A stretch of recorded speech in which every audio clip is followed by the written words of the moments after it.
продлить, не бояться старости, не болеть и не хандрить, и не знать усталости, чтобы сон и аппетит был всегда отменный, чтобы иметь цветущий вид, сделайтесь спортсменом, бегуном, прыгуном, футболистом, конькобежцем, гимнастом, пловцом, закаленным, решительным, быстрым, и в бою, и в труде молодцом. Физкультурники хранят славные традиции, побеждали всех подряд, наши за границей. Обойди весь шар земной, всюду знают наших. Им не страшен холод, зной, им никто не страшен.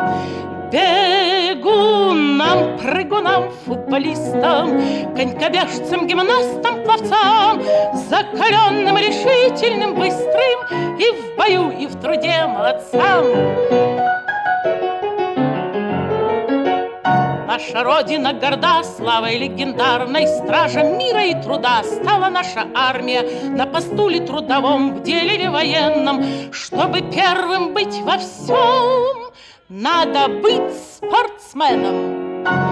Бегуном, прыгуном, футболистом, конькобежцем, гимнастом, пловцом, закаленным, решительным, быстрым, и в бою, и в труде молодцом.